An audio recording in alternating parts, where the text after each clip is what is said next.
Marisol Vigo was 53 years old when her life changed forever.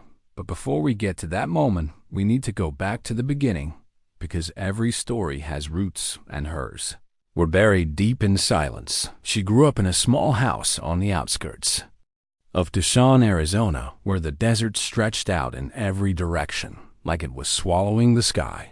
Her father worked construction, and her mother cleaned houses for wealthy families on the other side of town. They were good people, but they were tired people, and tired people don't have much room left for dreams. Marisol was the middle child of 5 kids, which meant she learned early how to disappear. She wasn't the oldest who carried responsibility, and she wasn't the youngest who got attention. She was somewhere in between, invisible in the best and worst ways possible. But there was one thing about her that nobody could ignore: her voice. The first time anyone noticed, it was at church when she was 7 years old. The congregation was singing a hymn, and Marisol got lost in the music. She closed her eyes and let her voice rise higher than it should have, and suddenly the people around her stopped singing. They turned to look at this skinny little girl with messy braids and holes in her shoes, and for a moment the whole church went quiet. Her mother grabbed her arm after the service and pulled her outside.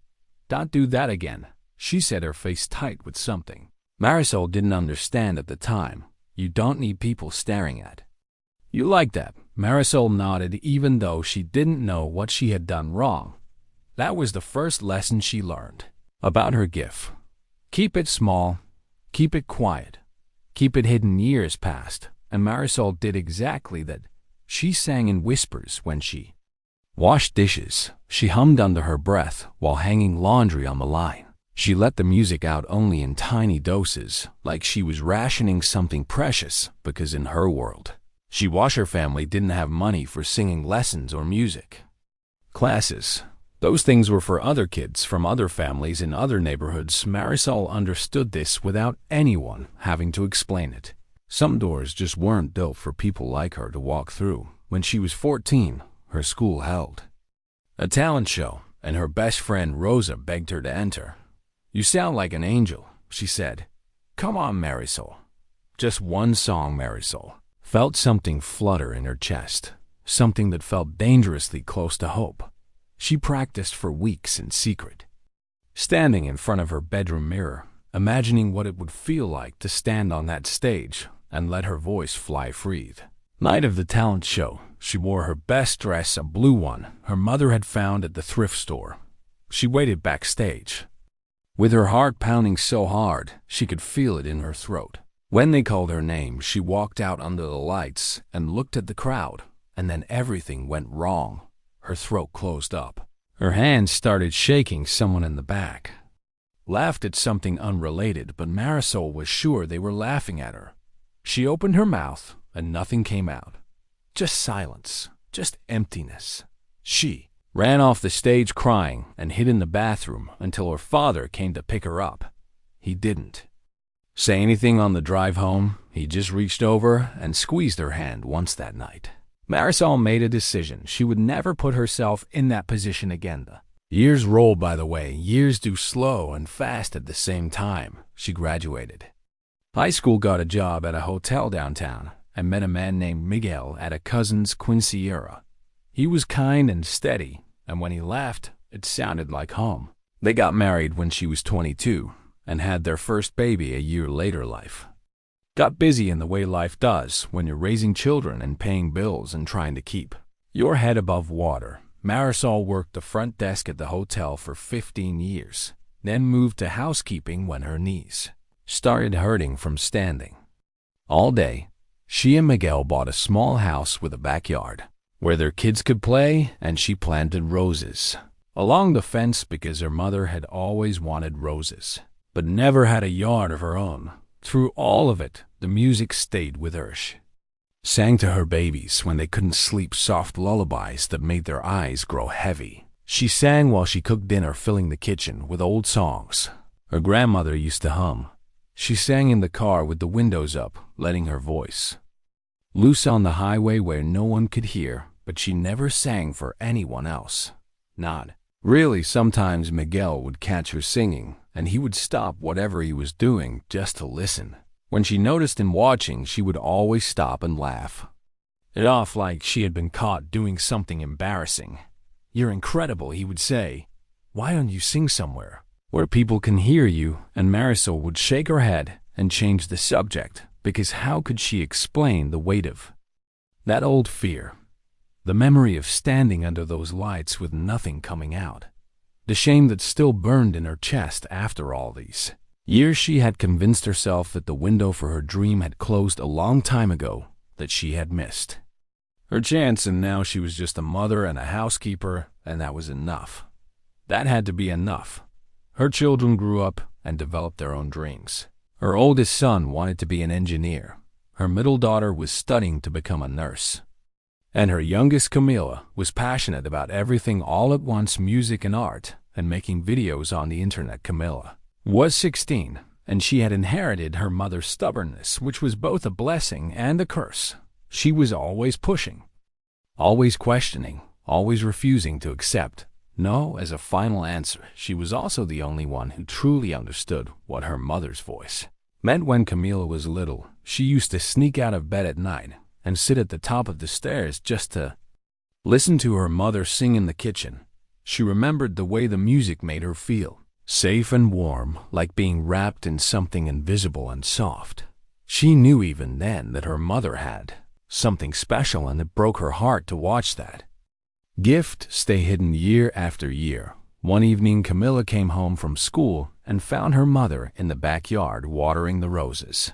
The sun was setting, and the sky was painted in shades of orange and pink, and Marisol was humming a melody that made Camila stop in her tracks. It was an old bolero, something from another era, and her mother's voice carried it with such tenderness that Camila felt tears prick her eyes. In that moment, she made a decision. She was going to do something about this, even if her mother hated her for it. The community center downtown was hosting its annual talent showcase, a small event that happened every spring. It wasn't anything fancy, just local people sharing whatever gifts they had, singers and dancers and poets and comedians, all ages, all backgrounds, all welcome. Camila pulled up the registration form on her phone and stared at it for a long time. She knew her mother would never agree to this. She knew the fear that lived inside her, the old wound that had never fully healed.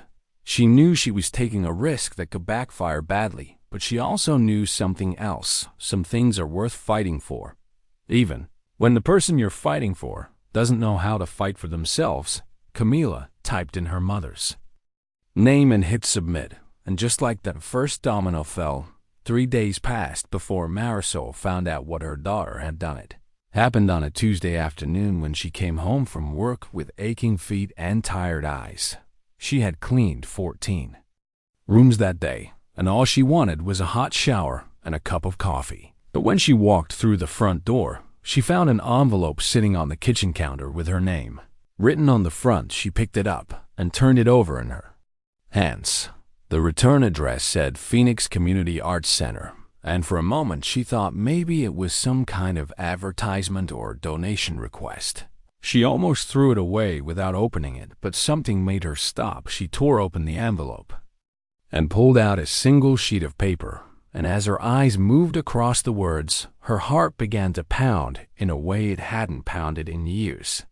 Dear Marisol Vega, we are pleased to confirm your registration for the Spring Talent Showcase taking place on Saturday, April 12th at 7 p.m.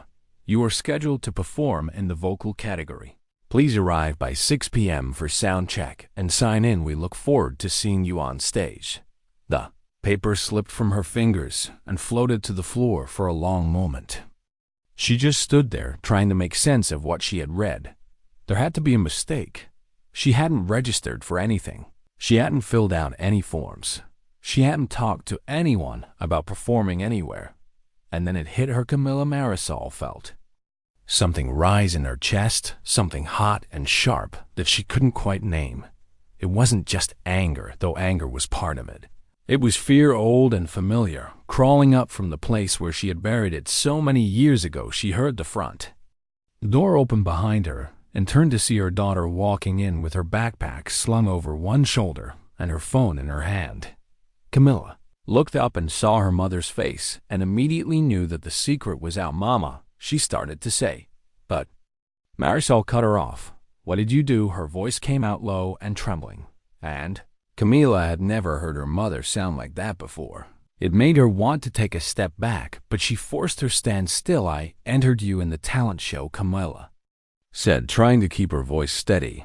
"I know you're upset, but please just listen to me for a minute." "Upset?" Marisol repeated the word like it was something foreign, something she didn't recognize. "You went behind my back. You made a decision about my life without asking me. You signed me up to stand on a stage in front of strangers, and you think upset is the right word for what I am feeling right now." Camilla swallowed hard. She had known this moment would be difficult, but facing her mother's eyes, now she realized she had underestimated just how deep the wound went. "I did it because I love you," she said softly. "I did it because I have watched you hide your whole life, and I can't do it anymore.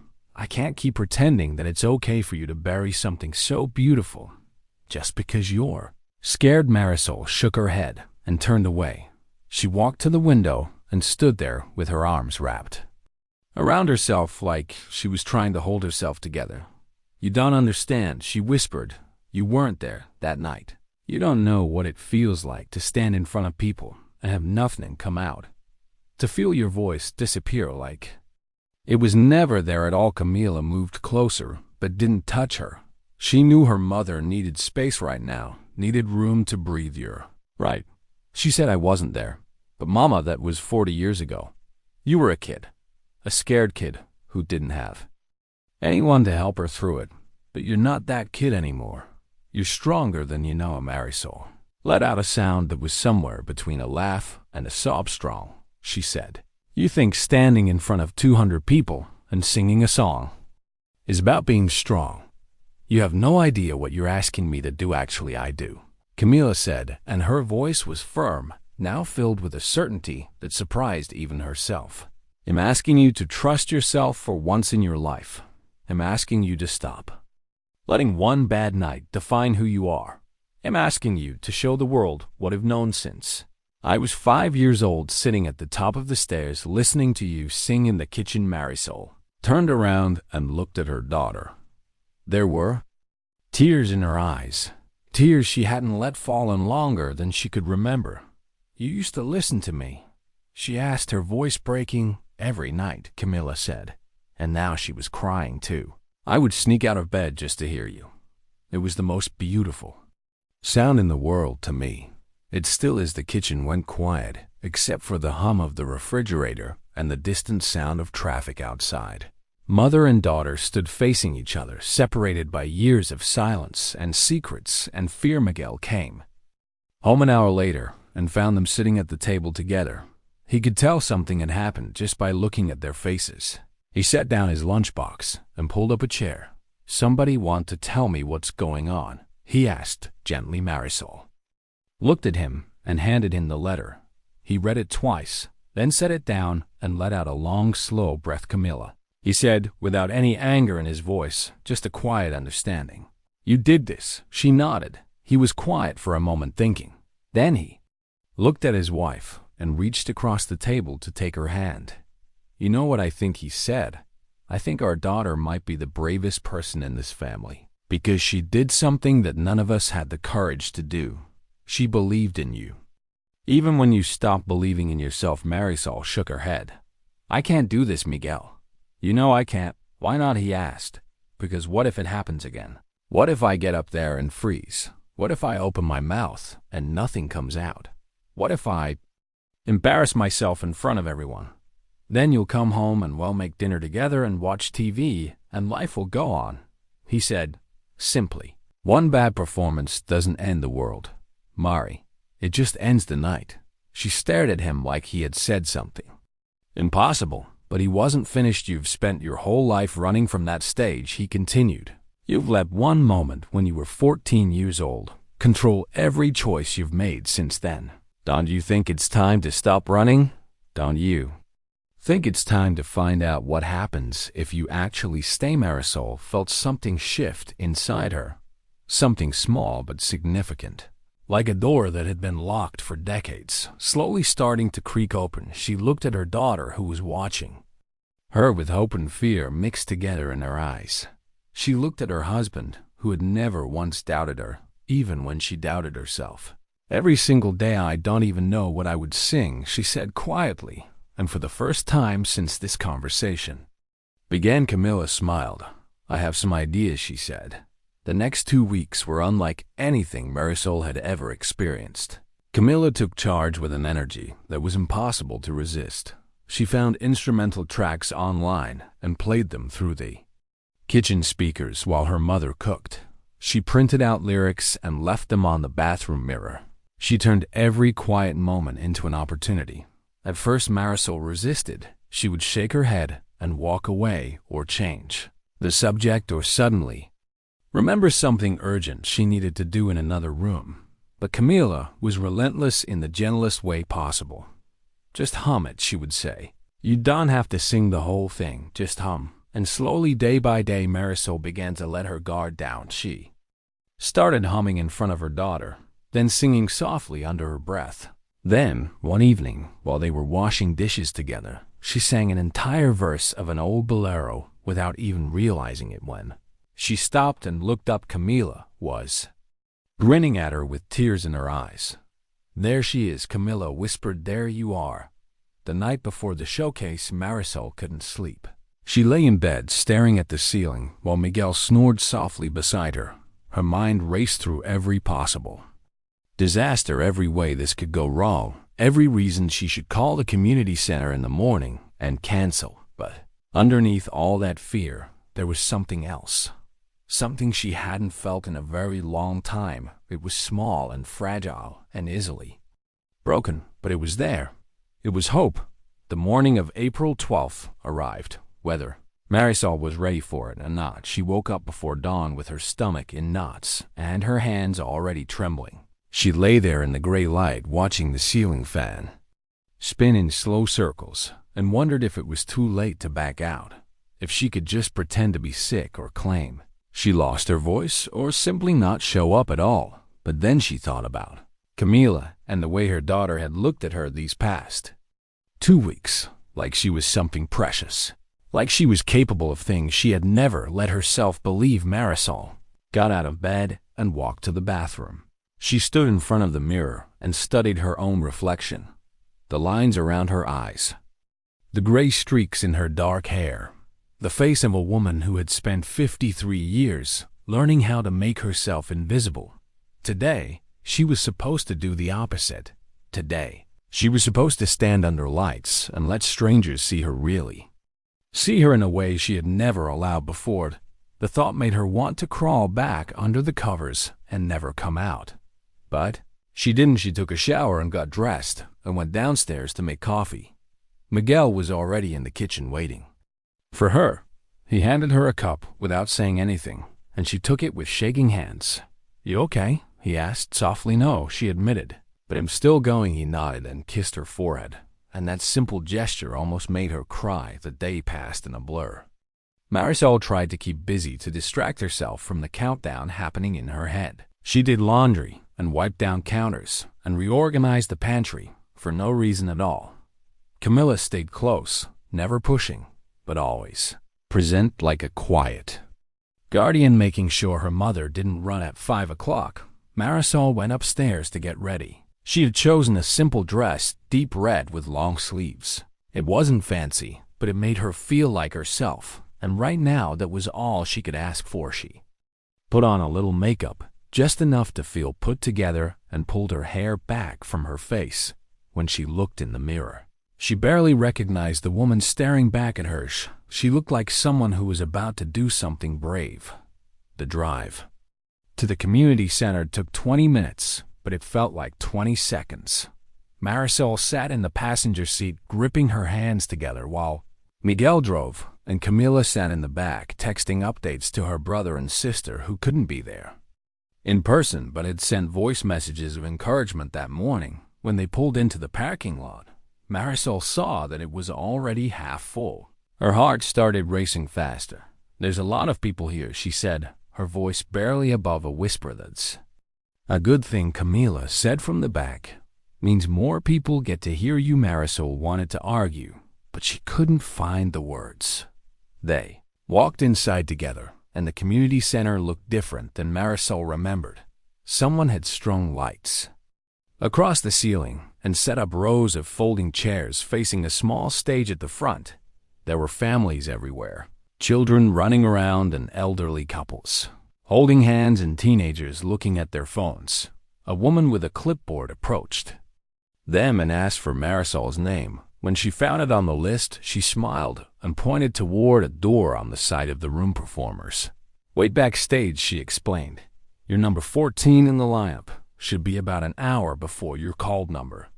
14, Marisol repeated. The woman nodded and moved on to greet the next arrival. Miguel squeezed her hand and told her they would be sitting right up front where she could see them. Camila hugged her tight and whispered something in her ear. "You got this, mama. Just pretend you're in the kitchen and no one is watching." Then they were gone and Marisol was alone. She walked through the side door and found herself in a small room filled with other performers.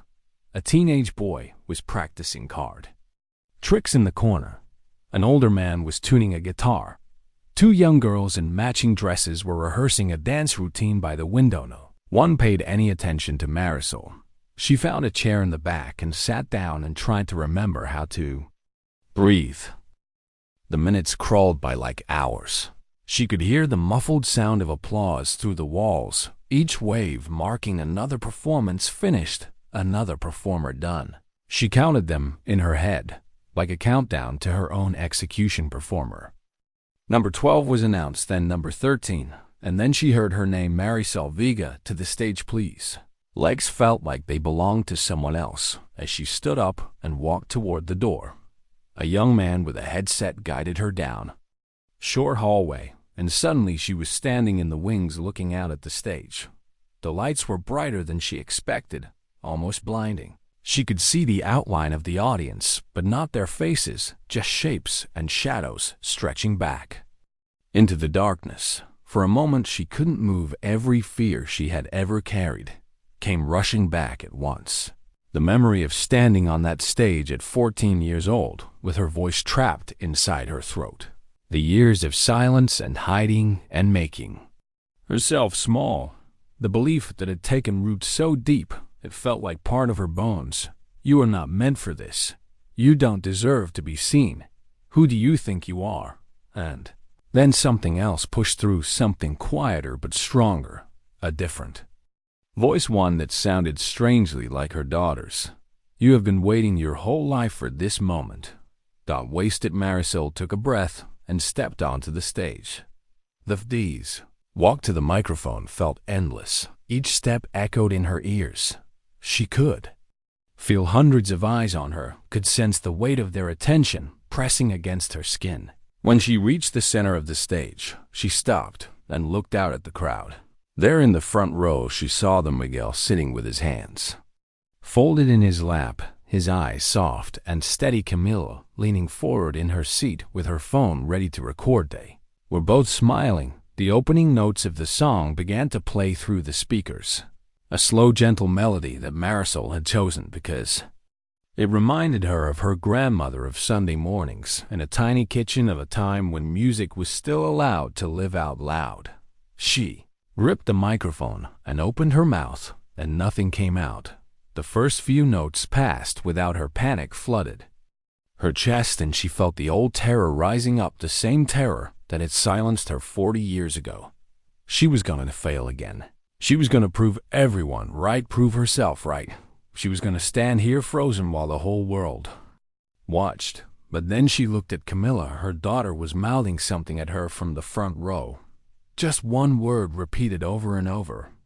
"Breathe." Marisol closed her eyes. She thought about all the nights she had sung alone in the kitchen with no one listening, all the lullabies she had whispered to her babies, all the melodies she had hummed while hanging laundry and washing dishes and driving down empty highways. She had been singing her whole life, just Never for anyone else. The music looped back to the beginning, giving her another chance, and this time when she opened her mouth, the sound that came out was not small or quiet or hidden. It was everything she had ever held inside. Her voice filled the room like water, filling a vessel flowing into every corner, reaching every ear. It rose and fell with the melody, carrying decades of longing and love and loss. The words came from somewhere deeper than memory, from a place that had been waiting so long to be freed. She forgot about the audience. She forgot about the lights. She forgot about the fear that had controlled her for so many years. There was only the music and her voice and the feeling of finally being whole. When the last note faded into silence, Marisol opened her eyes. The room was completely still, and then someone in the back started clapping. It spread like wildfire through the crowd. One person, then 10, then 50, then everyone all at once rising to their feet. The applause crashed over her in waves louder than anything she had ever heard. She looked at the front row and saw Miguel wiping his eyes with the back of his hand. She saw Camila crying and laughing at the same time, her phone still recording. She saw strangers she had never met standing and cheering for her, like she had given them something precious. And in that moment, Marisol Vega finally understood what her daughter had known all along. Some voices are too powerful to stay silent. Some gifts are too beautiful to hide. And some moments are worth every second of fear it takes to reach them. She had spent 53 years waiting for permission to be heard tonight. She had finally given it to herself. Marisol woke up the next morning feeling like she had dreamed the whole thing. She lay in bed replaying the night before in her mind. The lights, the applause, the tears streaming down her face as she walked off that stage. It all felt distant now, like something that had happened to someone else in another lifetime. Miguel was already awake, sitting on the edge of the bed, looking at his phone with a strange expression on his face. "What's wrong?" she asked, her voice still heavy with sleepy. Turned to look at her, and his eyes were wide with something she couldn't quite read. "You need to see this," he said. Handed her the phone, and Marisol squinted at the screen, trying to make sense of what she was looking at. It was a video on one of those social media apps that Camila was always using. The thumbnail showed a woman standing on a small stage holding a microphone. It took her a moment to realize the woman was her. She pressed play and watched herself sing, watched the way her eyes closed and her hands trembled, and her voice filled that tiny community center like it was a concert hall. She watched the audience rise to their feet. She watched strangers wipe their eyes. And then she saw the numbers beneath the video, 400,000 views. Her heart stopped. "That's not possible," she whispered. "That can't be right." Miguel took the phone back and scrolled down to show her the comments. There were thousands of them. Thousands of strangers from all over the world writing about her voice, about her story, about how the video had made them cry at their desk or on the bus or in the middle of the night when they couldn't sleep. "This woman sounds like heaven," someone had written. "I showed this to my mother, and she hasn't stopped crying," another said. 53 years old and just getting started. This is proof that it's never too late. Marisol felt dizzy. She sat up and put her hand over her mouth, trying to process what was happening. This was supposed to be a small thing. A local talent show in a community center with folding chairs and borrowed speakers. It was never supposed to become this. Camila burst through the bedroom door without knocking, her face glowing with excitement.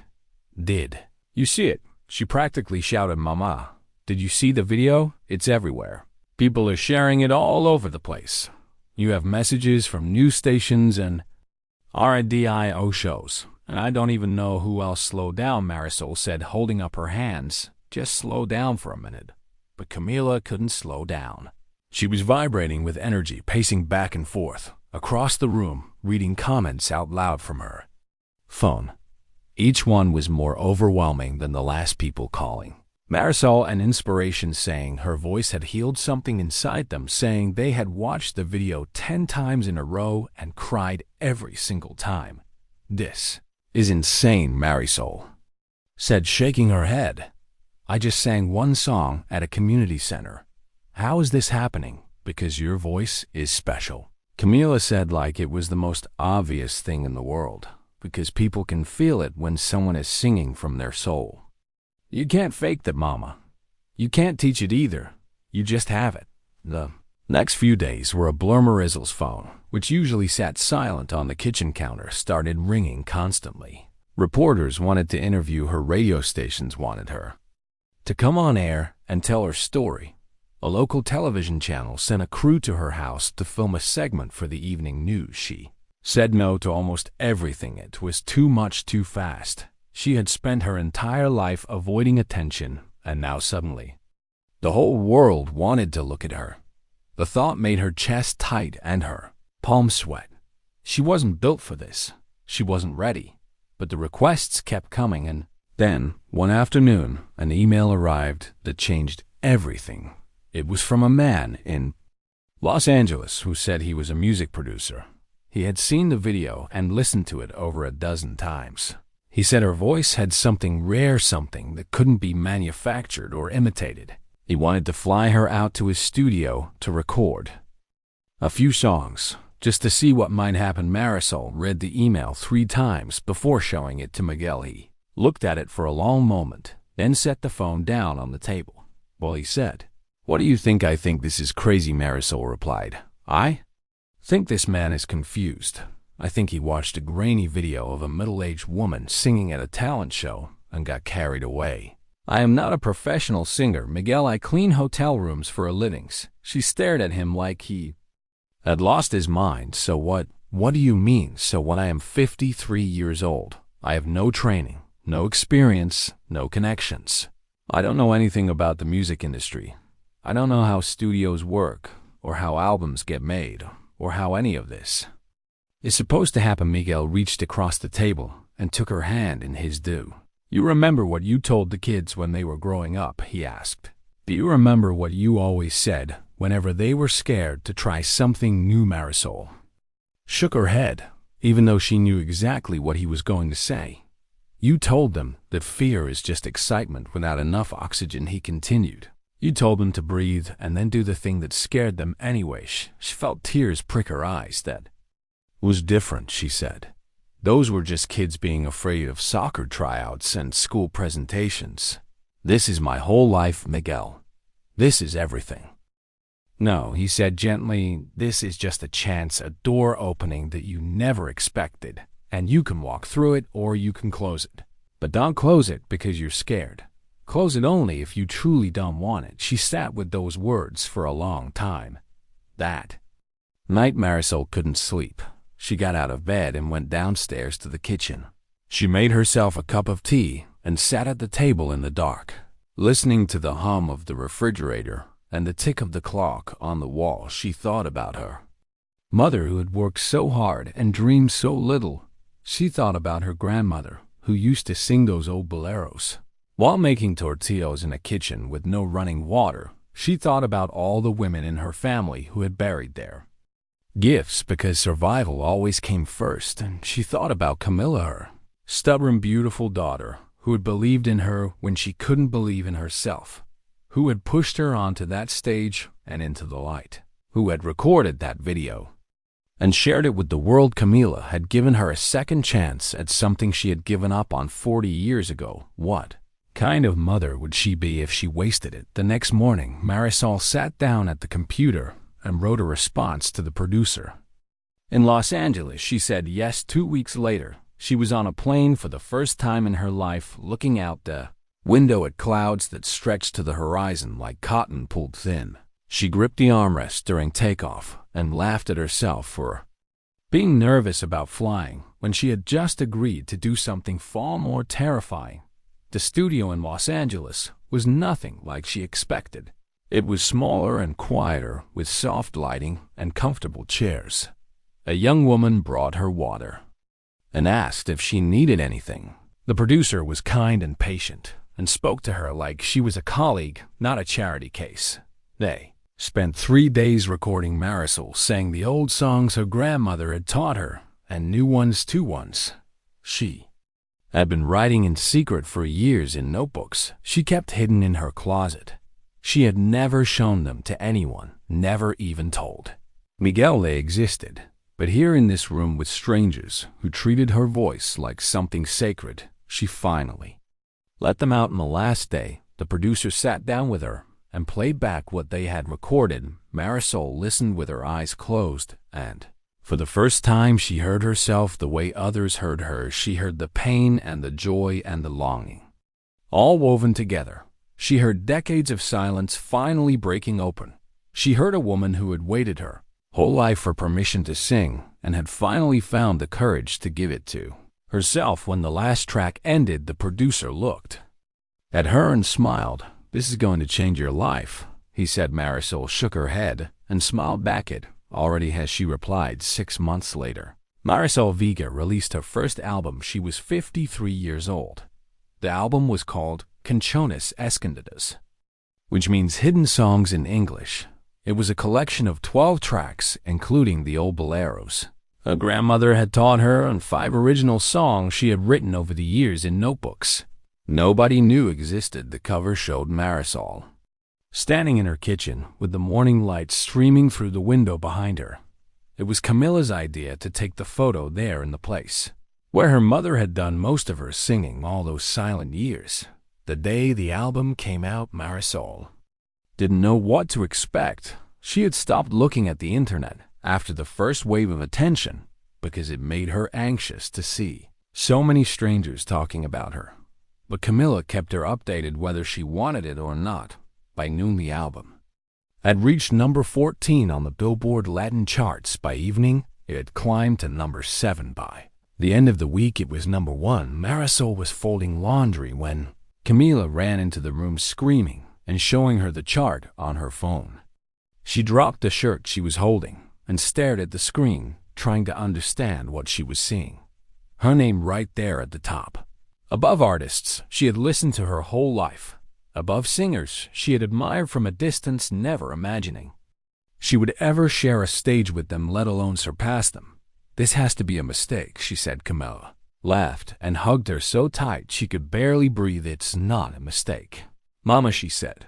"It's you." It's finally youth months that followed were like living inside a dream. Marisol was invited to perform on television shows she had watched from her couch for decades. She sang on stages in Los Angeles and New York and Miami with lights brighter than anything she had ever imagined and crowds larger than the entire population of her childhood neighborhood. But through it all, she never forgot where she came from.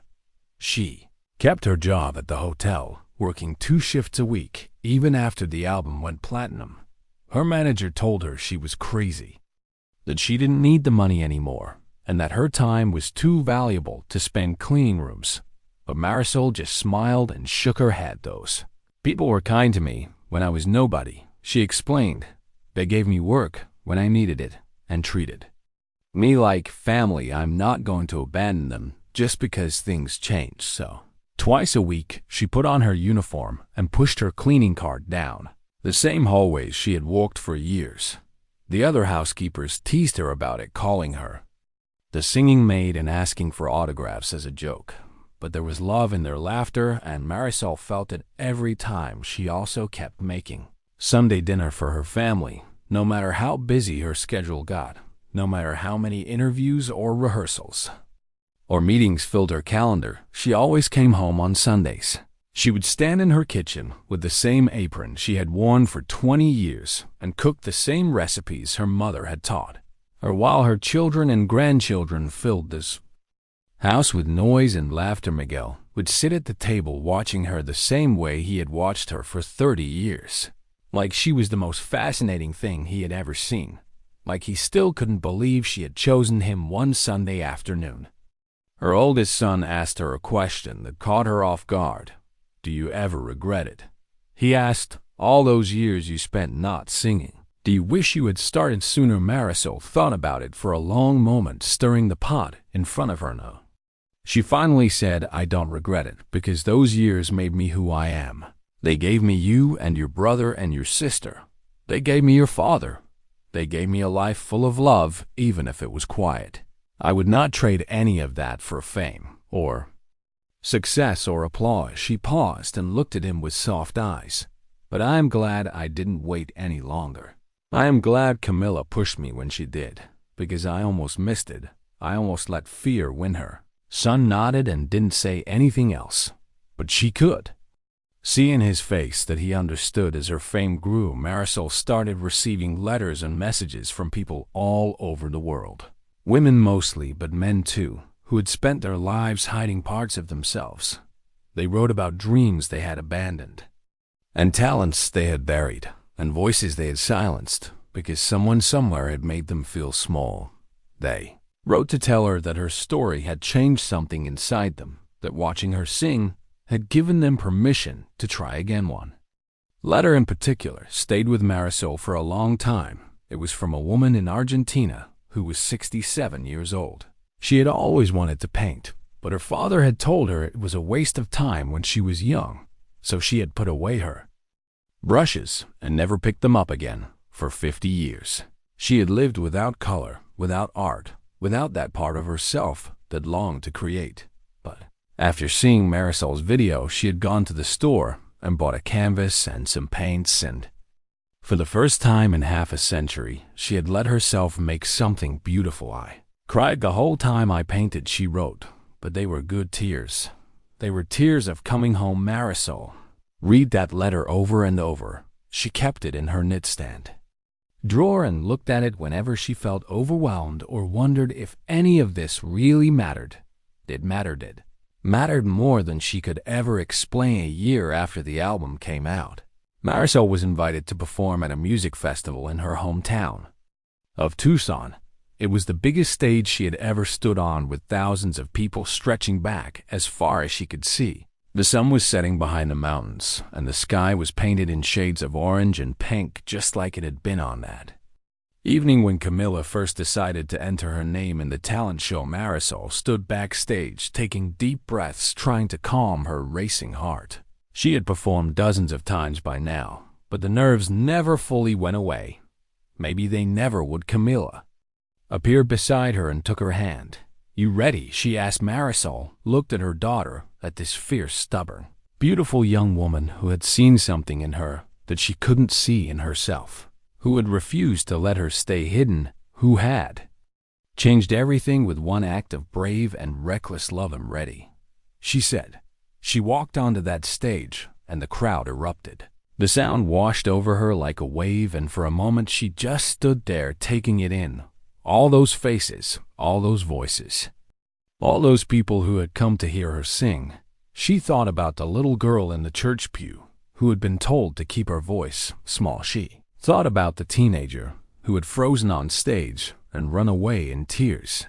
She thought about the woman who had sung alone in kitchens and cars and empty rooms for 40 years, believing no one would ever want to listen.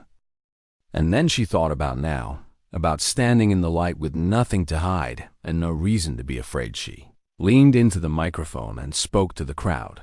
"This song is for everyone who has ever been told they weren't good enough," she said. "This is for everyone who buried their dreams because someone made them feel small. This is for the women who sing in kitchens, believing no one is listening." She paused and felt tears forming in her eyes.